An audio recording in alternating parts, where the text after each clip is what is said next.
And this is just to see how, not just to record your attendance, but also to see how we can improve our upcoming sessions. And this time you need to attend 4 sessions so that you're awarded the completion certificate at the end. Now, let me introduce our speaker today. As I was saying before, this person happens to be a very good friend of the Teachers Up Initiative. He's Dr. Paul Edmonds, with more than 20 years of experience in global education, academic teaching, and international program administration. Dr. Paul earns his doctorate in linguistics with a concentration in speech and hearing science. He holds academic titles at the University of New Mexico in the Department of Linguistics, Speech and Hearing Sciences, and Educational Linguistics. So as you can see, he has a lot of experience in the area. He's the director of the University Intensive English Center for International Students and the associate director of the Global Education Office. Well, we'll be sharing his bio later with you, and with no more introduction, I just want to welcome Dr. Paul. The floor is yours. Thank you very much, Ovidio. Well, yes, thank you so much for this great introduction. I will share my screen, and I would like to mention that as Maestro Ovidio mentions, yes, I'm definitely a friend of Teachers Up. This is a really great initiative and really a friend of Ovidio's and Dr. Cao. So thank you so much for this invitation. The last time that I was with you, I was recovering from COVID in June of last year. So this time I feel much better, and I'm really looking forward to this session. So we have a little bit to cover, so I guess we can get right away started. The title of my presentation is From Traditional to Learner-Centered EFL Teaching, an Overview.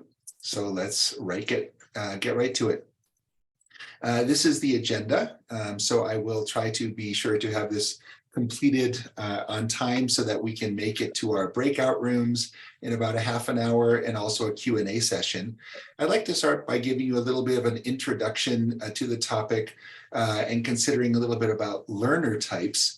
I like to talk about this because probably the number one thing we need to do, especially for student-centered teaching, is consider who is our audience and really know who they are, what their interests are, what motivates them, to be sure that we're effective. And I'll give you a short or very, very short overview of language teaching methods over the years and what has brought us to learner-centered teaching. And I will give you some examples of learner-centered teaching and different methodologies that we can use to accomplish that. But I'd also like to share with you just a couple brainstorms for some sample activities that you could do, just to kind of help you get some, maybe generate some ideas that you can flush out more in the breakout rooms and expand into your own classrooms, right? Working with your colleagues. And then I'll just make a really quick comment a little bit about competence-based learning, which is focusing on learning scenarios, which is also learner-centered. So that is the agenda. Let's get right to it. This is the learner-centered instruction overview. I'd like to start off with this quotation, actually by Benjamin Franklin. Tell me and I forget, teach me and I remember, involve me and I learn. And I think this really is at the heart of learner-centered instruction. We take the focus off of ourselves as the instructors, and we really concentrate our focus on the students, but also let our students take autonomy for their own learning. And that happens through involvement, interacting with the material, doing so in a hands-on and sort of very practical way. And we can maximize our students' learning with this approach. Let's think a little bit about our audience. And I have a comic for you here to start off. Maybe we can laugh to start off our presentation. So you see here, there's a gentleman sitting down to our right. And we have a variety of different animals, maybe some of them that you can see in a zoo. And he says, okay, guys, same chance for everybody, climb the tree. So you can imagine with this, even we have a fish in a fishbowl, how are they supposed to accomplish this? It seems the gentleman is not considering his audience, right? He's not paying attention to who his subjects are, right? In our case, our students. And clearly not everybody has the same chance, right? How are they going to do this? So we need to be much more thoughtful than this gentleman, or maybe we can help this gentleman be more thoughtful considering his own audience. So to consider our audience types, here's some different learner types that you might find in your English classrooms. And this is, if Ovidio can launch the poll for us, I'd like you to think about which of the following learner types are most common in your English classes. Are they the shy people or more passive learners? Are they active learners? Are they curious? Do they seem bored? Are they spontaneous? They take chances? Or are they kind of quite reflective about it? So let's see what you say. You can take a single choice here. Let's see what comes out on top.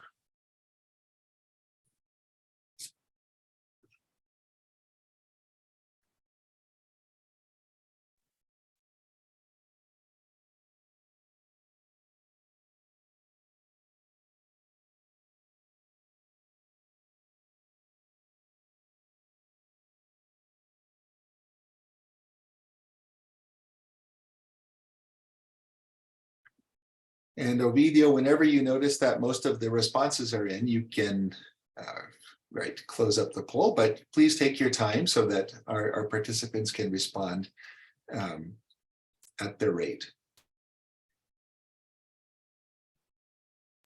Well, I think most of our participants have already taken the poll, so let's see what they say. Okay.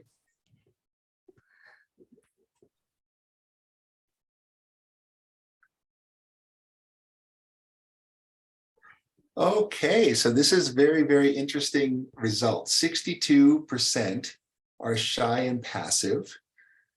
And then everybody else, right? We have practically 2/3 of our students in this rate, right? And so maybe we need to do something to move them into the active state, move them into more spontaneous learning, and good. But it's good that we're thinking about this right away, and we can take advantage of this result. So let me go ahead and close that. Let's move on to the next step. Learning styles.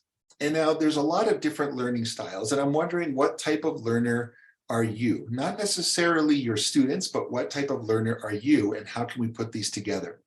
I'd like to show you a few varieties. Again, there are many others, but these are some that I like to particularly point out in terms of language learning. We have field independent learners.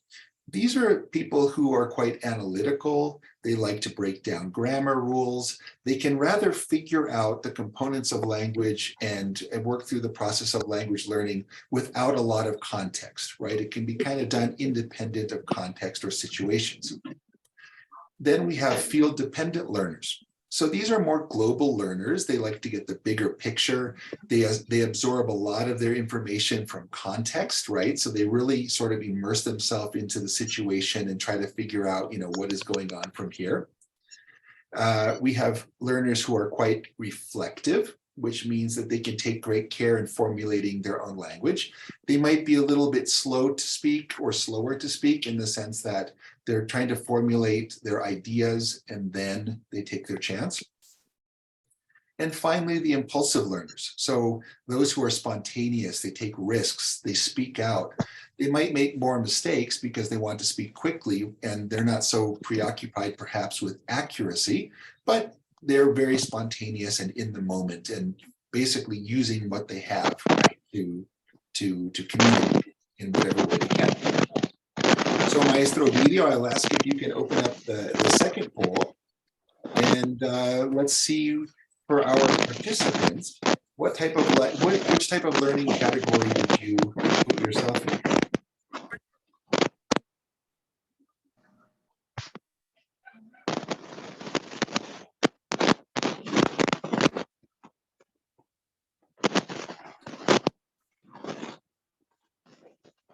Oh, I think I jumped to the wrong slide.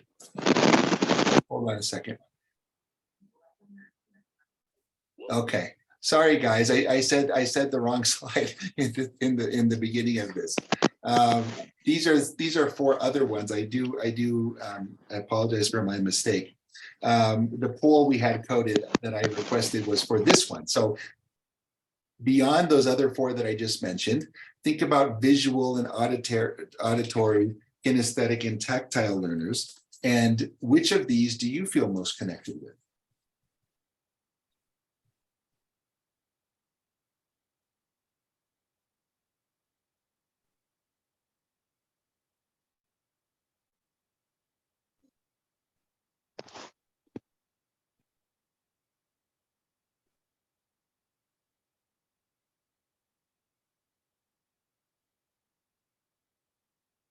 Well, I see a lot of people who have already voted. So just 3 seconds and we will end it now. Okay, let's see.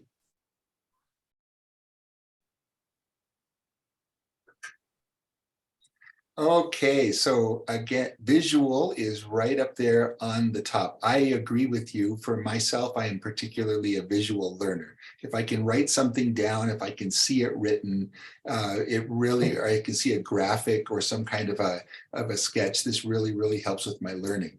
Auditory and kinesthetic are quite close together, and it seems we are not such tactile learners. Perhaps that goes with language learning. There's not maybe so many physical things that we can kind of touch onto with the spoken component, but maybe if we are out and maneuvering with a different context outside of the classroom or with different objects within the classroom, then we can take advantage of this as well. Okay, great. Thank you so much. So video, let's go ahead. I think we can close this and let's move on. So these are just kind of ways to think about who our learners are, what they kind of connect with most, and then how can we take advantage of that in our own teaching. So the visual, the read, write, graph, diagram, auditory, a lot of the listen and repeat based on conversations, debates, maybe note-taking and singing, kinesthetic for physical activities or acting out a conversation, and tactile like hands-on, right? So this is very helpful. Over the years, if we even go back nearly 100 years, the process of language instruction in the very beginnings were really focused on reading and writing. So for an entire century, 100 years, this grammar translation method was dominating the field of language learning and language teaching. And this is really a process that was based a lot on translation, right? Obviously from the name. Translating the Bible is still to this day the #1 most translated book, but other documents throughout the history. Through the 1940s and the 1960s, the process of audiolingualism really took strength. And this was particularly given the Second World War, and there was a great need for the soldiers from different armies to be able to infiltrate each other's camps, right? So this is quite a delicate situation. But the soldiers had to learn not only the other language, but also how to pronounce it as if they were a native speaker, so they would not get caught, right? And get information and get out. So there was a lot of focus on this, really the speaking, the pronunciation, and these were based on structural and situational scenarios. So lots of habit formation, listening and repeating, and just drill, right? Just practice. And the techniques themselves that were used were primarily teacher-centered, right? It was absolutely dependent on the teacher that the students repeat very closely after them, pronounce very closely after them, learn the words for translating, different kinds of texts and so on. And even if we look back at teacher-centered classrooms, you remember the old, classroom style where everything is set up in a row. And, the teachers are looking forward, the students are looking forward, the teacher is in the front, and right? The focus is absolutely on the teacher, and the teacher takes control. If we look at more of our learner-centered classrooms, actually the one here on the left side is from our University of New Mexico. This is the Language Learning Center. And you'll notice that we have gotten rid of the tables that are just lined up facing forward towards the front. And we've created circular spaces where people can use laptops, they can bring in games, they can do different activities. And so this is actually a really cool way to get the students interacting with each other. There's some other examples here of classroom setups, and I think these are really kind of nice for us to think about. Several years back, I was invited to give a course in Mexico. It was in Cuernavaca, and it was a really cool design because it was through the Ministry of Education, and they had invited many different schools to come together, and the teachers from the schools to come together and do an English language training seminar. And when I first walked into the room, it actually looked like the one here in the teacher's center, right? All of the rows were together, they were facing forward. And I said, oh boy, we really need to change that to something like this, right? We need to, before we do anything else, before we even begin, we need to pull apart the tables, we need to reorganize, we need to get people sitting and interacting with each other. And that's what we did, and it turned out to be a really nice experience for myself and for the participants. So this kind of leads us into more student-centered methodologies, right? Particularly from the 1970s and throughout the present, there's a communicative method which took hold, and it aimed to integrate the 4 language skills that I just mentioned earlier. So you remember the grammar translation method was really focused on reading and writing.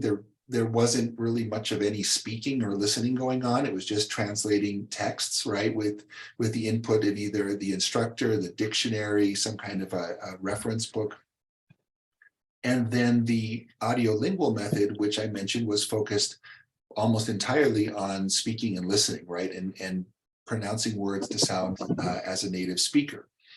And the communicative method, the goal was really to bring these 4 language skills together while focusing on functions and situations, right? So these were not done completely independently, but this is our situation. We need to do a project together. How can we use language in real life? And we would like to bring these elements together, right? This is the point of the communicative method.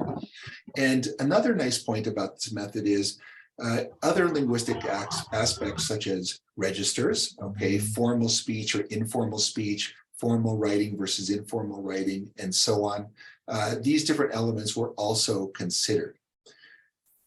Something funny happened, though, along the way, which is that the focus on grammar, like having really sort of perfect or very excellent grammar, that sort of went away.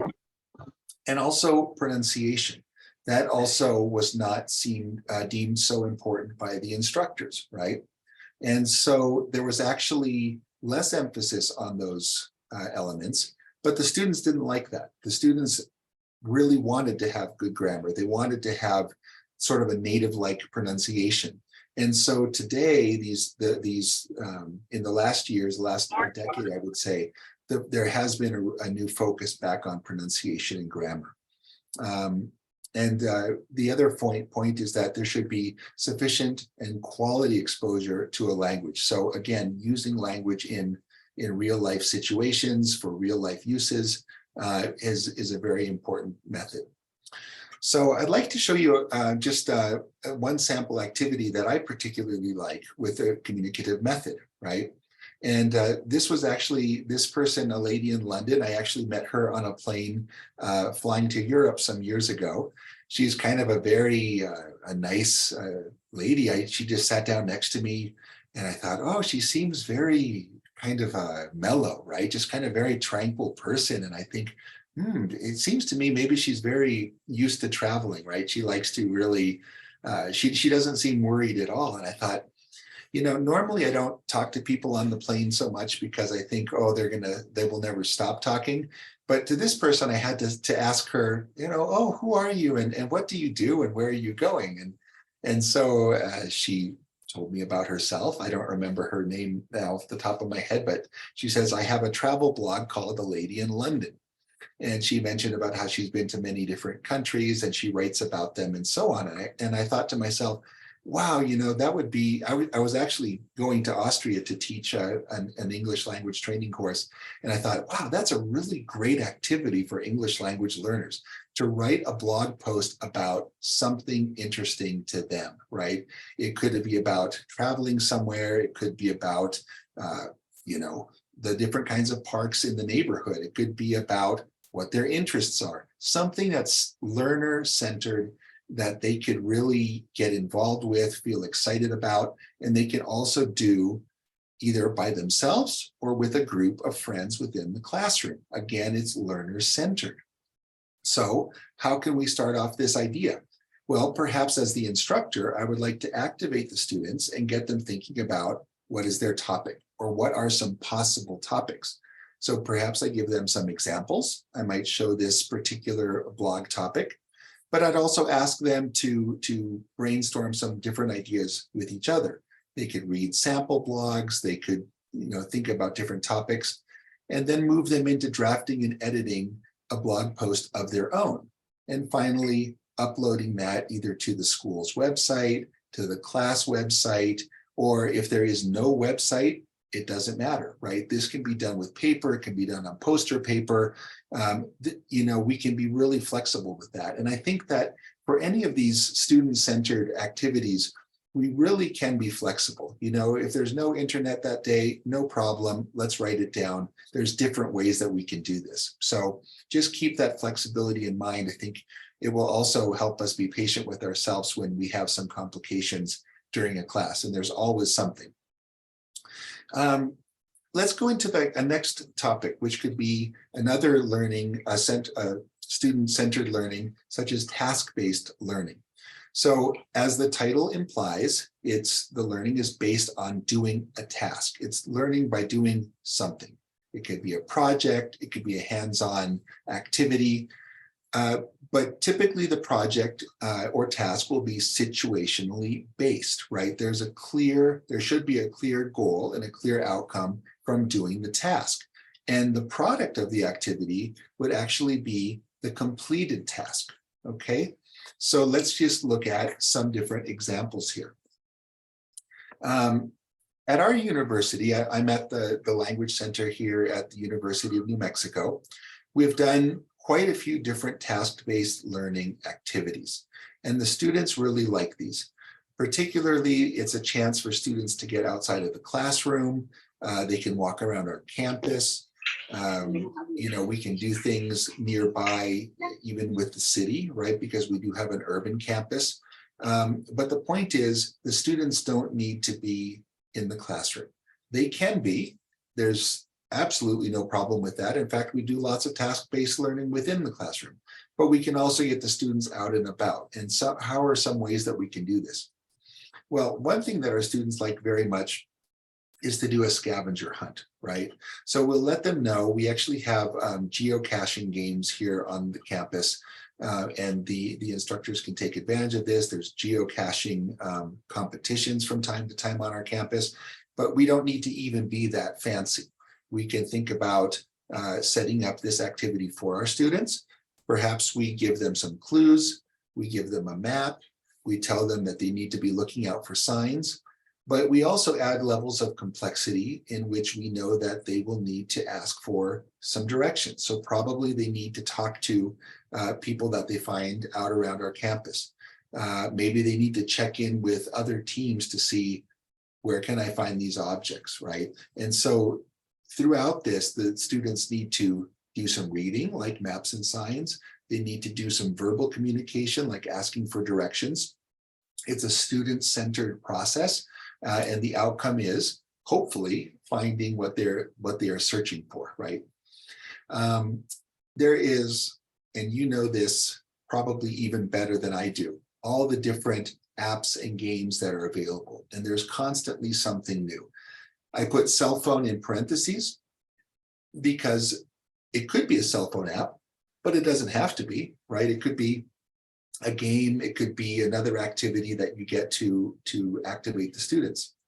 One of the things, and it was actually a cell phone app that was created by our Language Learning Center at this university, was a UNM campus tour. And it was actually created originally for the students of our English Language Center. And the point was, we would like to introduce our campus and our different services and offerings and activities to our students, most of whom are new to New Mexico. They're new to Albuquerque and the University of New Mexico. So the Language Learning Center created an app by which the students essentially did a scavenger hunt, but as a campus tour. And they had to use a cell phone app that was created for them to maneuver themselves around the campus in order to find different things, to see different places, to learn about different clubs. And it was just a really cool way to get the students activated. There's all kinds of word games. Words with Friends is a very popular one. We can have our students work in teams. We can have them try to figure out puzzles together. And another one that's really cool can be things like podcasts or video casts, and having students work on topics that they like, either on their own or with classmates, and to create a cool product. And these products we like to also upload to our web pages.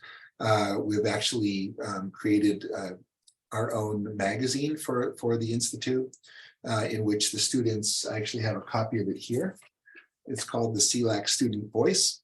And each of the students in the writing class wrote in this particular issue about their first impressions of the university, of our English language program, and they worked in teams to create a task-based outcome, which was this magazine. So this is pretty cool. And then we upload that to our webpage. You can have the students interviewing people around the school or the community. You can have them complete a puzzle or a project in small teams. So many just endless activities that are absolutely student-based. Essentially, we give the instructions, we provide the resources, we have a support network, but now the students can take control of their own learning. And this final one, I'm really just going to mention the title and give you an example, because you will have a seminar about this in the near future, right, coming up, which is about the content and language integrated learning method. So this is rather a new method in the Americas. Perhaps you are using it now. It's not a new method on the world stage. In fact, it's been used in Europe for the past 2 decades. But here in the Americas, including the United States, in North America, this is really rather a foreign concept for us. But the beautiful thing about the CLIL method, and something that you can be thinking about as you go towards your seminar about this, is that the focus of the language learning is really on the learning scenarios in a naturalistic acquisition method. And sorry, I had my little bullets back to back.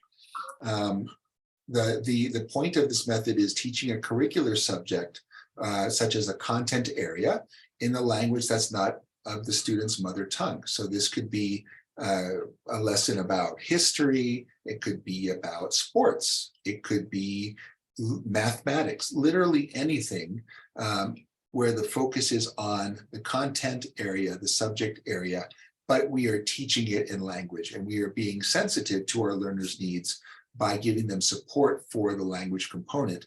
But the focus is really on a naturalistic learning scenario. And so this is something that's very nice about this methodology, and I'm sure you'll have a great seminar about that. I think it's your seminar number 4. So a CLIL sample activity to get you kind of thinking a little bit about this. Well, there's millions of different ones, but you can take this one as an example. Creating a directory of local parks and attraction for children in your community. So what are the different components of doing such an activity? Definitely, we want to be identifying our target audience, their area. So like, where do they live? Where do we want to focus our attention? And the different interests of this target audience. So maybe there are different kinds of parks, or there's different kinds of attractions in these different parks. And we want to motivate our students to be creating something that is pertinent to their audience's needs or likes or interests. We'll need to survey different local areas and options, right? Find out what's available. We can work in teams to build out a directory by the audience or by the attraction. And we can decide how to publish the results and advertise them in the community. So you'll notice that although we call this a CLIL activity, and it is one, it has a lot of elements of the communicative method. It has elements of task-based learning. And the point with this is we can combine methods. It's not about the quantity of methods that we have at our disposition, but it's about the quality of how we can combine different aspects of those methods to make them impactful for our students. And so this is really something that I think is cool about the methods that I've mentioned to you, the sample activities.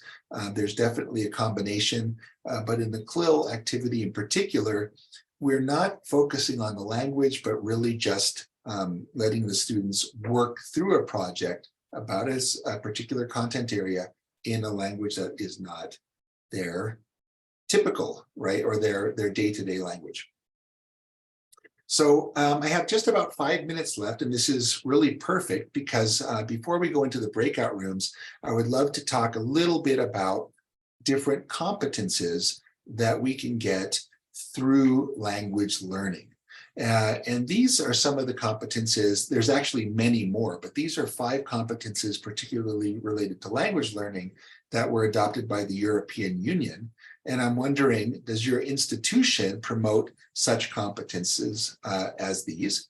And which ones? So the communicative competence, and I'll explain a little bit about each one. Social competence, knowledge competence, intercultural competence, and strategic competence. So maybe Ovidio, if you can just launch the poll for a moment, let's, maybe you can click on which of these or which one is the most, right, the most sought after or most promoted by your institution, if you have one. And then I will give you a few points about each one. All right, so we're going to give a couple of extra seconds for those people who are still voting. It will be closing very soon.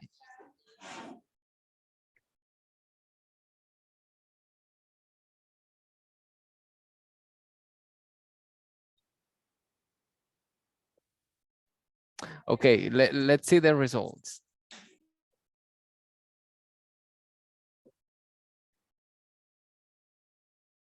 Okay, great. Thank you so much, Ovidio. So yes, communicative competence, I think, is the #1, and this is really the go-to for language learning. So as you can very well imagine, this is focused on communication, how we can speak and be understood, how we can use reading and writing to extract information or present information, and how to essentially make ourselves understood amongst our classmates, our friends, our peers, even in intercultural contexts. The social competence is also absolutely student focused, right? Because we have scenarios or learning scenarios in which students need to do projects together. There's social interaction, there's social sharing. We can think back to the activity about creating a blog post or creating a directory of parks, and students need to work with each other and realize that different people have different ideas, and how can we be respectful of those ideas and create something together in a social fashion. Knowledge competence. This is about sharing information. And one thing that I just truly believe, and I just cannot overstate, is knowledge is power, and we must share our knowledge. And again, this is a very student-centered approach and concept, right? If we have knowledge and we keep it to ourselves, we're not helping anybody, right? We're not even helping ourselves by keeping it to ourselves. We have to share our knowledge with each other, and we have to promote that our students also share it with each other. They learn something by sharing it. They learn how to say it. the other students learn something from them, and it kind of wraps in with social and communicative competencies by doing this. Intercultural competence. So more and more the world is interconnected. Here in Albuquerque, we have residents now from a number of different countries, certainly from Latin America, particularly Mexico. But our third most spoken language after English and Spanish is Vietnamese. We have a large Vietnamese population, and we have a growing Brazilian and Portuguese speaking population. So how can we maneuver amongst these different cultures, be aware of cultural differences, and be competent in speaking with other cultures? Again, student focus. And then finally, strategic competence, which is based on problem solving. So there's always a problem. There are people, right? They don't share the same ideas. How can I figure out this puzzle? I don't know how to do my homework. There's always something that we need to solve. And how can we do that? How can we teach our students skills to look at things from different angles, to consider different possibilities for solving problems, to come out with an outcome that has a solution, right, for whatever project or problem that they are facing.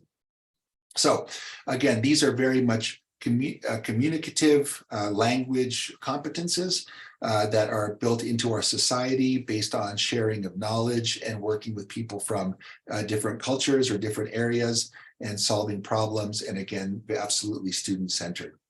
So I think that brings us to the next slide here. Oops, sorry. I just talked about all of those without showing you the slides. So I am sorry for that. We're ready to go into our breakout discussions, and I have actually placed let me just copy them here. I'm going to put the breakout discussions into the chat, because once we get out of this PowerPoint, then you will still be able to access them in the chat. You're going to have about 7 or 8 minutes to think about some of the topics that we have considered during these first 30 minutes. And I'd like you to kind of reflect on this and think about how you're going to engage your own students with these concepts. So the first breakout discussion question is, what types of learners do you encounter in your language classroom? We had a poll about that a little bit earlier. And which methods work best to engage them in active learning scenarios? And then maybe reflecting a little bit more on what we've discussed today, which concepts from today's webinar will you implement in your classroom, and how will you do it? Or are there other techniques that you would recommend that we utilize for creating better learner-centered experiences? So Ovidio, I will hand it over to you to launch those rooms or give any other instructions. Well, thank you so much, Paul. So what we're doing right now, everybody, you will be invited to join a breakout room. There will be like 8 to 9 people in each of the rooms. So I really invite you to participate, to share your ideas. And when this is over, I will pull you back to the main room, and we will have the chance to direct questions to our speaker today. Or if you would like to share with the whole audience, that would also be wonderful. So once again, please go into your breakout rooms and take advantage of this time so that you share with your fellow teachers. So you should see a message over there inviting you to join one of the breakout rooms. Please do it. Yeah, I can see some people already moving there. Thank you. Ovidio, should I stop the screen share? I'm not sure. Oh, but you can stay there. Yeah, Stay there. it's okay. Okay. Yeah. Well, once again, you see the message on your screen. It's an invitation to join the breakout room. Please do it and go and share your ideas with your fellow teachers. Later, we will pull you back and share what you discussed over there.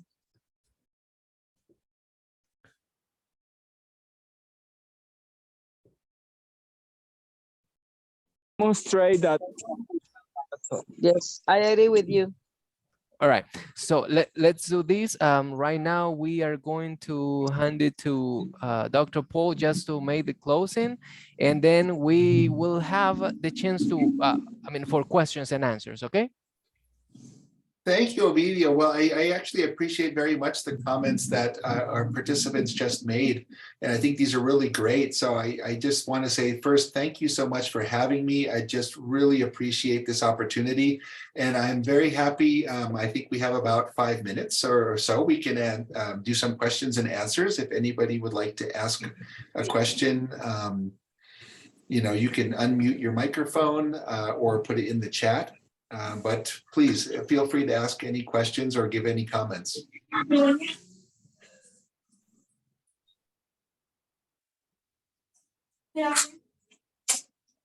ahead.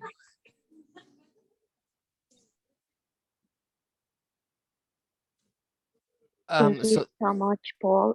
I'm so sorry, Olivia. And how I would like to know a little bit more about how Vietnamese people have been developing in English in an ESL context. Well, we do have some. Oh yeah, I'm unmuted. Yeah, we do have some students who are Vietnamese, and actually they've been one of our larger populations over the years. They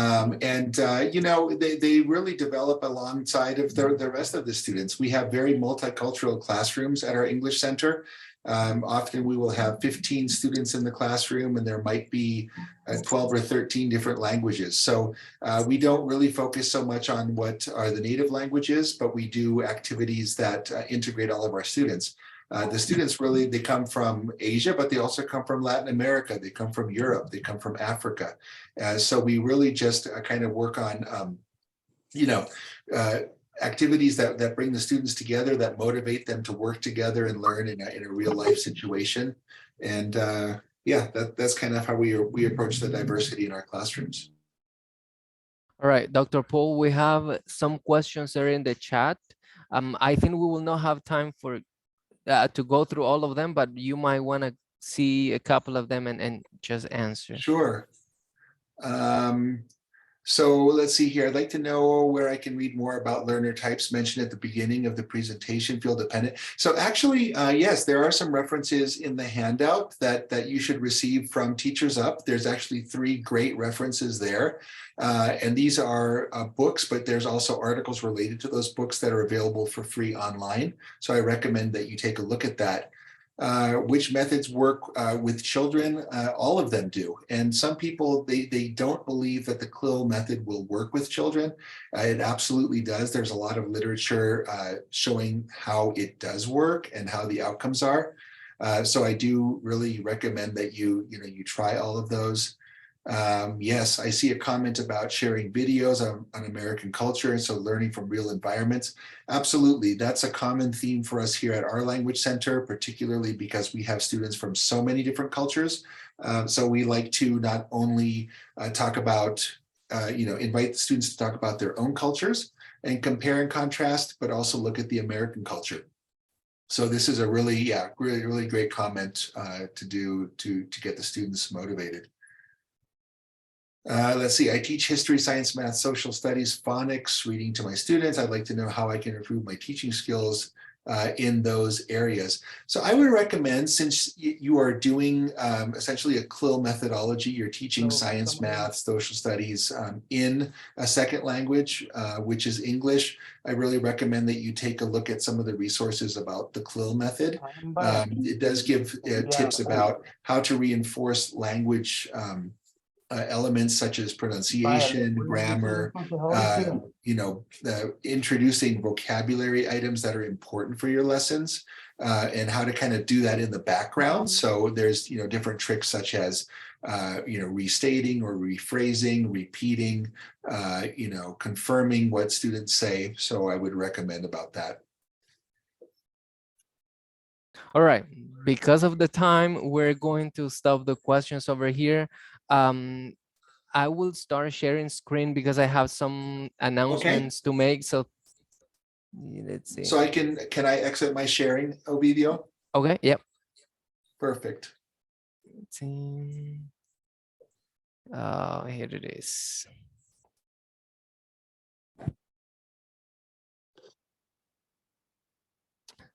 Yeah, so on behalf of the Teachers Up Initiative, we want to thank you so much, Dr. Paul Emmons, for your great contribution to the development of teaching proficiency skills over here, and also for contributing to the professional development of our teachers here in El Salvador.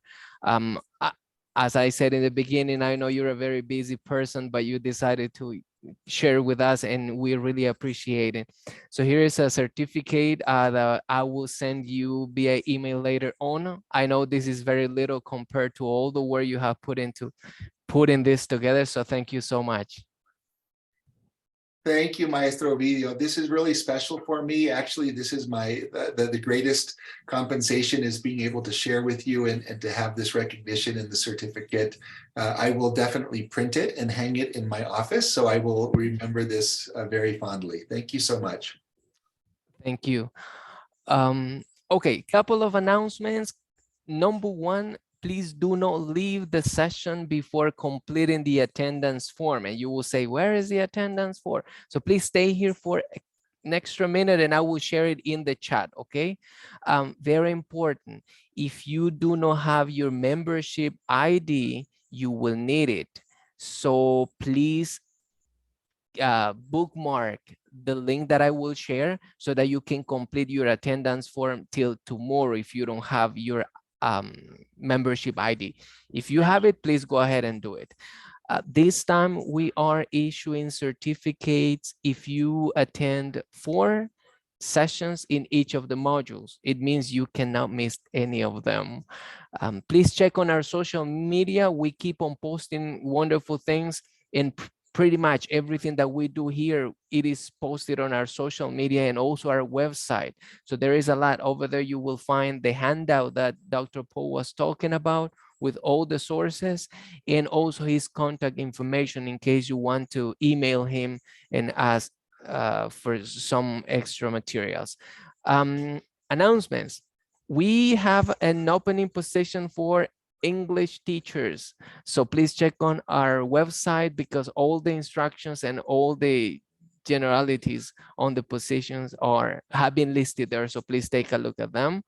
Also, there is a scholarship alert. We are it's not that we're offering, but we are sharing the scholarship opportunity. And I know that the embassy does take a look at the people we propose. So please keep an eye on this. We are looking for candidates for the Fulbright TEA program, and some of you might know what that is about. If not, go into our website and you will find out more about it.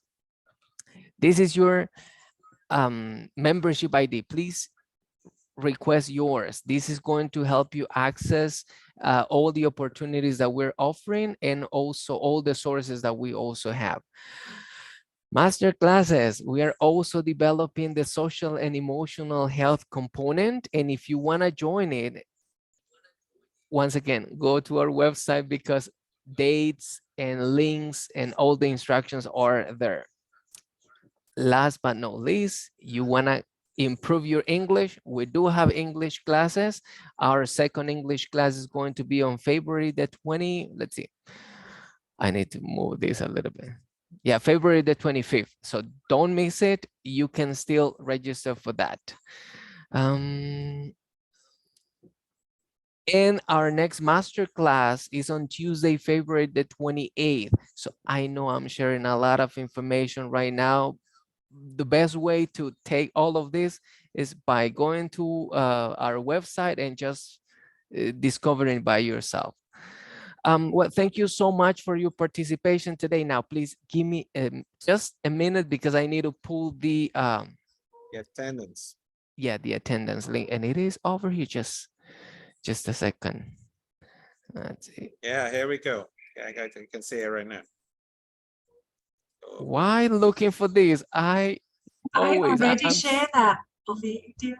Thank you. I already shared the link in the chat. So once again, thank you so much for joining the session. Please stay here for a couple of pictures. And in the chat, some minutes ago, I said, if you take very cool pictures, share them with us. We want to get them published on our social media. And why don't we do this? Let's activate our cameras and take a couple of pictures. And let's see. Probably they are driving, maybe. They're It's not at okay. home. Yeah. We're not we don't want to be responsible for an accident, right? So if you guys can